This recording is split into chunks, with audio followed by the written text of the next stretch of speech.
Assalomu alaykum aziz yurtdoshlar. Toza partiya ishlarimiz bitti. Darvoza, eshik.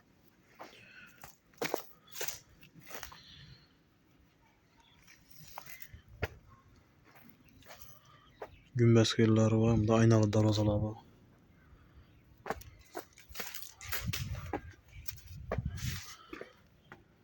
Kraskelari eng orijinal kraskada urilgan. Arkalar ham uzun bo'lib chiqqan, zavod qo'ydim bo'lib yana.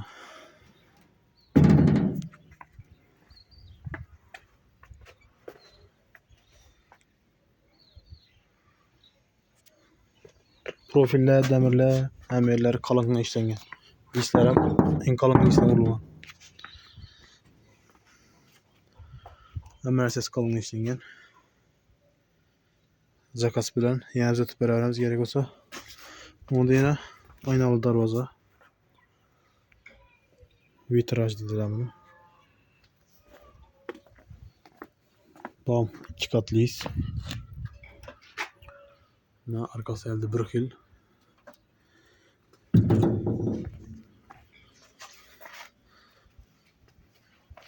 Güzel karakter gösteririz.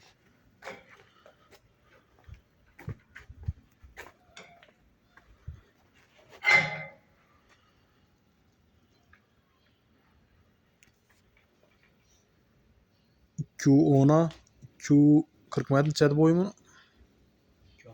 30 mu? 230'a 213 darvazanın yeni boyu. Yeni 210, boyu 230. Bu eşik 240'a 120'lik. Gümbez etmiş cengen. Bunlar yine 20'lik keniz koyma.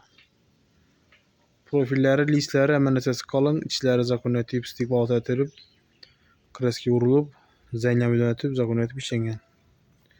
Bizim kreskeler hemen orijinalına vurulgan. Daha kalasa garantiye hemmetine.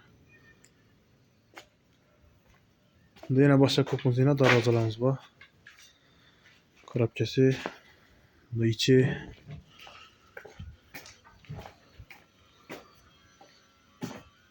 Tez bam bitedi. Xudo xolasa buni ham videosini olib qo'yamiz. Bu darvozani zo'r olib chiqadi, zamonaviy bo'lib, qayta ko'rib. Bitgandan keyin yana videosini ko'rsatamiz.